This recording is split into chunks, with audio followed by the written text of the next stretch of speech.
तर या भ्याड हल्ल्यावर ट्विट करत शरद पवारांनी निषेध व्यक्त केलाय। काश्मीरच्या पहलगाम येथे दहशतवादी हल्ल्यामध्ये पुण्यातील संतोष जगदाळे आणि कौस्तुभ गणबोटे यांचा दुर्दैवी अंत झाला। आज या दोघांच्याही निवासस्थानी त्यांच्या पार्थिवाचं अंत्यदर्शन घेतलं गेलं। जगदाळे व गणबोटे कुटुंबियांचं सांत्वन केलं आणि त्यांच्याकडून हल्ल्याची सविस्तर माहिती जाणून घेतली। या भ्याड अतिरेकी हल्ल्यात डोंबिवलीचे अतुल मोने, संजय लेले आणि हेमंत जोशी आणि पनवेलचे दिलीप देसले यांच्यासह अनेक निष्पाप भारतीयांचा दुर्दैवी मृत्यू झालाय। त्यांना भावपूर्ण श्रद्धांजली अर्पण करतो। या सर्वांच्या कुटुंबियांवर दुःखांचा डोंगर कोसळलाय। त्यांच्या प्रती सहवेदना व्यक्त करतो। तसेच जखमींच्या प्रकृतीत लवकरात लवकर सुधारणा हो अशी प्रार्थना करतो। देशभरातील निष्पाप पर्यटक अशा भ्याड हल्ल्याचा बळी ठरावेत ही बाब अंतकरणाला चटका लावणारी आहे। या हल्ल्याचा मी तीव्र निषेध करतो। अशा अतिरेकी कृत्यांना छेद देणे आणि देशाच्या सुरक्षेसाठी कठोर पावलं उचलणे आता आजच्या काळाची गरज आहे, असं ट्विट शरद पवारांच्या ऑफिशियल ट्विटर अकाउंटवर करण्यात आलंय। एक मोठी बातमी समोर येते। भारतामध्ये पाकिस्तानचं ट्विटर अकाउंट ब्लॉक करण्यात आलंय। भारताचा पाकिस्तानला आणखी एक मोठा दणका देण्यात आलाय। भारताकडून पाकिस्तानचं ट्विटर अकाउंट आता ब्लॉक करण्यात आलंय। काल घेतलेल्या 5 निर्णयानंतर आता हा एक सुद्धा मोठा निर्णय भारताकडून घेण्यात आलाय। आता भारतामध्ये पाकिस्तानचं अकाउंट दिसणार नाही। भारतामध्ये पाकिस्तानचं ट्विटर अकाउंट ब्लॉक करण्यात आलंय।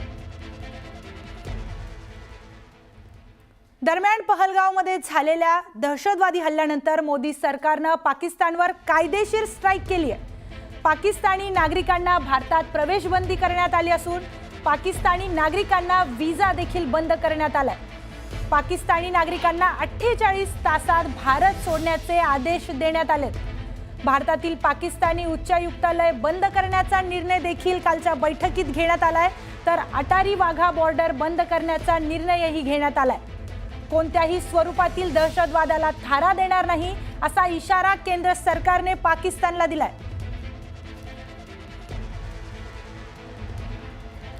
तर पहलगाम हल्ल्यानंतर भारताने कठोर पावलं उचलत पाकिस्तानची कोंडी करण्यास सुरुवात केली आहे। भ्याड हल्ल्याचा बदला घेण्यासाठी भारताने सिंधू पाणी कराराला देखील स्थगिती दिली आहे। नेमका सिंधू जल करार काय आहे ते पाहूयात ग्राफिक्सच्या माध्यमातून।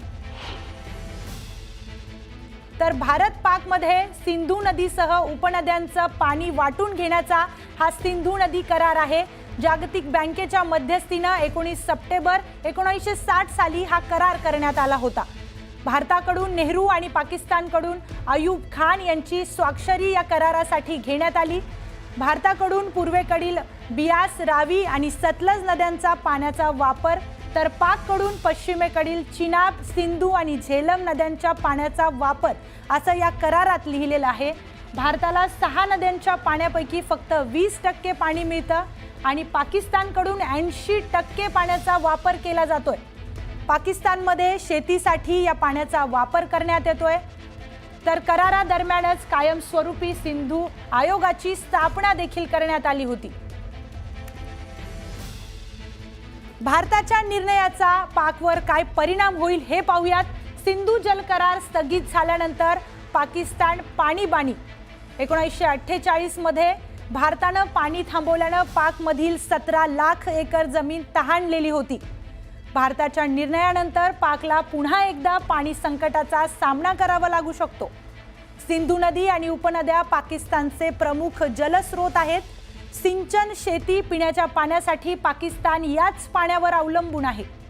पाकच्या राष्ट्रीय उत्पन्नात कृषी क्षेत्राचं योगदान 23% आहे। त्यामुळे पाकमधील कृषी क्षेत्राचा 68% भाग ग्रामीण रहिवाशांचा आहे। सिंधू खोरं दरवर्षी 154.3 दशलक्ष एकर फूट पाणी पुरवतं आणि पाणी अडवल्यास पाकच्या कृषी क्षेत्रावर मोठा परिणाम होणार आहे।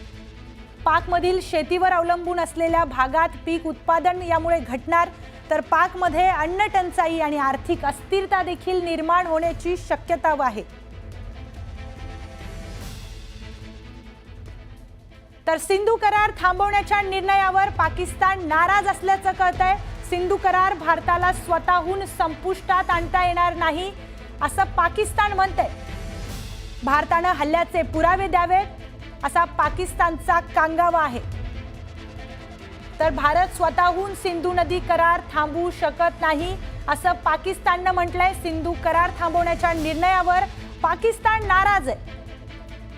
भारतानं हल्ल्याचे पुरावे द्यावेत असा कांगावा पाकिस्तानने घेतलाय। तर सिंधू नदी करार 1960 मध्ये झाला होता। या सिंधू नदी करार 3 युद्धात देखील कधीही थांबवण्यात आला नव्हता। पहिल्यांदाच सिंधू नदी करार वर स्थगिती आणण्यात आली आहे। हा एक मोठी ब्रेकिंग न्यूज समोर येते। शिवसेना उद्धव बाळासाहेब ठाकरे पक्ष सर्व पक्ष बैठकीला दांडी मारणार का हा सवाल उपस्थित केला जातोय। राज्यसभेचे संसदीय पक्षाचे नेते संजय राऊत हे दिल्लीत असून त्यांनी आज सर्वपक्षीय बैठकीला लोकसभेतील संसद पक्षाचे नेते अरविंद सावंत देखील उपस्थित राहणार असं म्हटलं होतं। मात्र आता खुद्द अरविंद सावंत यांनी काही अपरिहार्य कारणामुळे सर्व पक्ष बैठकीला उपस्थित राहता येणार नाही असं म्हटलंय। संसदीय कामकाज मंत्री किरण रिजिजू यांनी हे सांगितलं। त्यामुळे आता शिवसेना उद्धव बाळासाहेब ठाकरे पक्षाच्या वतीने बैठकीला कोण उपस्थित राहणार हा प्रश्न उपस्थित होतोय। पक्ष बैठकीला दांडी मारतो का आता हेही पाहणं अतिशय महत्त्वाचं असणार आहे। आमच्या पक्षाकडून नक्कीच तिथे उपस्थित राहील, पण आम्ही सांगतो की जे निर्णय सरकार घेईल त्या निर्णयाला आमची सहमती असेल। जे निर्णय या काळामध्ये संकटाच्या काळामध्ये सरकार घेणार आहे किंवा घेऊ इच्छिते त्याला एक राष्ट्र म्हणून आमच्या भावना आमच्या संवेदना या सरकारबरोबर आहे। त्याच्यामध्ये कोणते मतभेद असण्याचं कारण नाही। तर या संदर्भात अधिक माहिती आपण आपले प्रतिनिधी प्रशांत लीला रामदास यांच्याकडून घेणार आहोत। प्रशांत, शिवसेना उभाटा नेते सर्वपक्षीय बैठकीला उपस्थित राहणार नाहीत का हा प्रश्न उपस्थित होतोय, कारण अरविंद सावंत हे बैठकीला जात नाहीयेत। काय अधिकची माहिती? खास करून केंद्र सरकारच्या वतीनं आज सर्वपक्षीय बैठकीत बोलवण्यात आली आहे। सायंकाळी 6 वाजता ही बैठक होणार आहे। केंद्रीय संरक्षण मंत्री राजनाथ सिंह हे बैठक घेणार असल्याची माहिती पुढे आली आहे। याच बैठकीमध्ये जयशंकर हे देखील उपस्थित असतात, जे परराष्ट्र मंत्री आहे। या बैठकीत पक्षामध्ये सर्व पक्षीय नेत्यांना आमंत्रित करण्यात आलं होतं। पण सध्या जर बघितलं आपण संसदीय पक्षाचा दौरा हा सुरू आहे, त्यामध्ये अरविंद सावंत हे पॉंडिचेरीला असल्याची माहिती पुढे आलेली आहे। त्यामुळे त्यांनी किरण रिजिजू संसदीय कामकाज मंत्री आहे त्यांना एक प्रकारे पत्र लिहून त्यांना दिलगिरी व्यक्त केली। त्यांनी म्हटलंय की अपरिहार्य कारणामुळे मी उपस्थित राहू शकत नाही। पण महत्वाचं म्हणजे ज्या पद्धतीने संजय राऊत यांनी सकाळी स्पष्ट केलं होतं की निश्चितपणे लोकसभेतील संसदीय पक्षाचे नेते जे अरविंद सावंत हे या बैठकीला उपस्थित राहतात। त्यामुळे आता पाहावं लागेल की या शिवसेना उद्धव बाळासाहेब ठाकरे पक्षाच्या वतीनं या बैठकीला दांडी मारली जाते की त्यांच्या वतीने कुठला एखादा प्रतिनिधी सहभाग होते, हे अतिशय महत्वाचं असणार आहे। नक्कीच प्रशांत, म्हणजे संसदीय पक्षाचे नेते अरविंद सावंत यांनी किरण रिजिजू यांना पत्र लिहून आपली दिलगिरी व्यक्त केली आहे। त्यामुळे आता या बैठकीला शिवसेना उभाटा पक्षाकडून कोण उभं राहतंय